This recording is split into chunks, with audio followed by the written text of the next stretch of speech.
fight coming up this weekend. Lightweight's looking to try and crack the rankings once more. We have Nasrat Haqparast, a Fight Night Picks fan favorite fighter representing Afghanistan and Germany, taking on the bold John Makdessi, formerly of Halifax, Nova Scotia, Canada, the Maritime Zone. Let's get up, let's get excited. And for John Makdessi, the guy's 4-1 in his last 5 fights. Now, for John Makdessi, this is the other thing. If you look at those 5 fights, he had 1 fight in 2017, 1 in 2018, 1 in 2019, 1 in 2020, 1 in 2021. Injuries have been a big factor into it. Before his fight against Ignacio Bahamondes, he had switched gyms again because Makdessi, TriStar guy. Then he was a Roufusport guy.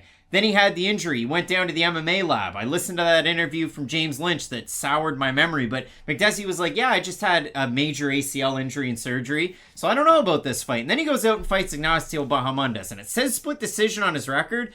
He poured the fucking pressure on Ignacio Bahamondes, hurt him up bad. I mean, for Bahamondes, he did weigh in at 156 3/4 pounds for that fight, but Makdessi looked amazing his last time out.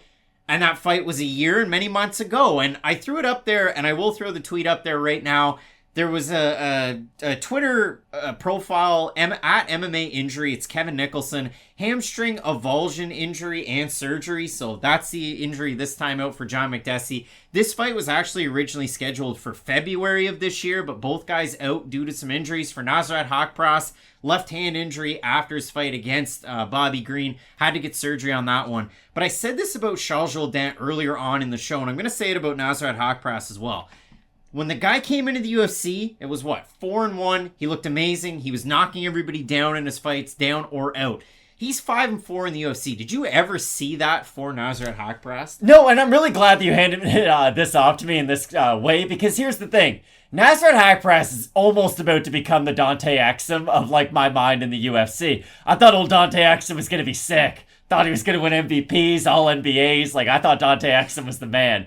Dante Exum's playing in the G League somewhere in Sioux Falls, South Dakota, and nobody knows where he is. Nasrat Haqparast has been on a weird run, though, and to his credit, he has taken on a very high level of competition, so it's not like he is just losing to scrubs who are just entering the UFC or anything like that, but he did have a very high ceiling projected for him at one time. He made his UFC debut against a former Bellator champion in Marcin Held. Knocked him down in that fight. Exactly. Hurt him, got out grappled for the large part in that matchup, but still made a really good account of himself, especially early on in his career. But this is a weird fight against John Makdessi, because John Makdessi at one point, let me get this straight.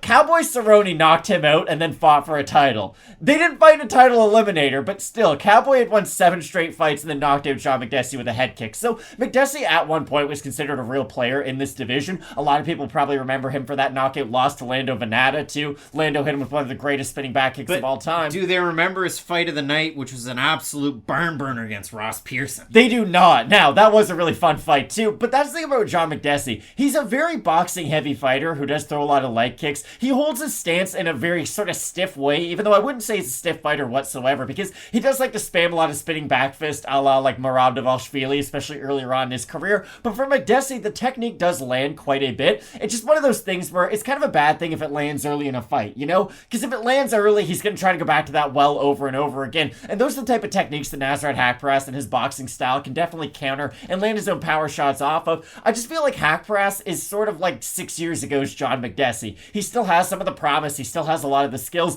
We just don't really know where he falls in this lightweight division at this point. And the other thing, too, about Haqparast is, has he really gotten that much better since he came into the UFC? For the most part, he's kind of the same guy that he was when he first showed up. Both of these guys have bounced around from gyms, and I said that with Makdessi. He was a TriStar. He was a Roufusport. He went to the MMA lab. He looked amazing against Bahamondes, and then he switched it up right after that and went to Ultimate Combat Fitness with Javier Torres. It was...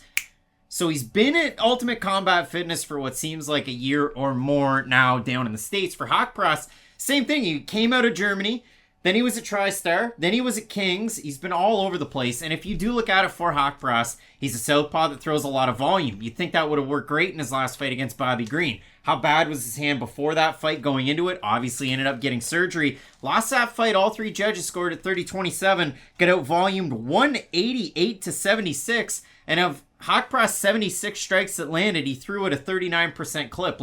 It wasn't the Haqparast we know. In his fight against Dan Hooker, it was thrown together on super short notice. Visas were an issue. His mom had just passed away. And he got completely out-wrestled by Dan Hooker. But that's the thing, like, Bobby Green and Dan Hooker would probably both stop John Makdessi. So, like, losing to guys like that doesn't mean that you can't then turn around and beat the bull, John Makdessi. The bull, John Makdessi. Matt, we have a look at the odds in this one. Haqparast open a -200 favorite, -225 right now in the 2-fight losing streak. The man who's 4-1 in his last 5 fights, Makdessi, open a +170. He's now at a +180. He hit as an underdog of about that magnitude against Bahamondes in his last fight. That fight was about a year and 4 months ago. We have a look at the Tapology votes, Matt. Surprised us they are to you. Ton of Fight Night Picks fans are Haqparast fans. Ton of fans are Haqparast fans. I'm going to say over under 80% Haqparast. Whether he's the fan favorite or not, they just should be around 80%, just skill-wise, I believe. You going to say over under? I'll say over. You're going to say over? Slightly over. 1,103 total votes, 82% Haqparast, 77% by decision, 15% by knockout for the 18% that have Makdessi, 78% by decision. Would it surprise me if John Makdessi hit as an underdog like this against Nasrat Haqparast? Well, fuck, it surprised me when he did it against Ignacio Bahamondes, so it wouldn't necessarily surprise me. He throws good volume, he throws good leg kicks, he could slow down some of the advances of Haqparast. I think the southpaw stance, the power, and the boxing combinations of Haqparast are enough to get the win, so I'm going with Haqparast in this one. But I think it's a good skill check for both guys. It definitely is. If John Makdessi loses this, it'll be hard to see him come back and try to keep on going at 37 years of age. I know he's looked good as of late, but still. John Makdessi's been in the UFC since 2010. Which is an insane stat to think about. But Haqparast, again, he's the much more technical guy, especially from the outside. And I don't think Makdessi can win a decision in this fight, and that's the important thing. Haqparast does sort of charge in a lot with some of his combinations. He won't really set them up with the jab always. He normally does, but sometimes he'll kind of get a little reckless, get frustrated, and then charge in. If he charges into a strike from John Makdessi, maybe he could get dropped and finished that way, but I do still like the volume and the hand speed of Haqparast to be able to pick up a decision win. Both of us going with the much younger man in Nasrat Haqparast to get the win. Let us know in the comments section if we shouldn't go against our fellow Canadian in this matchup and who you have. We have some big fights on this main card. A middleweight top contenders fight between Robert Whittaker and Marvin Vettori. A heavyweight top contenders fight between Gane and Tuivasa. You're not going to want to miss it. Keep it locked in with Fight Night Picks. We always say, let's get into it.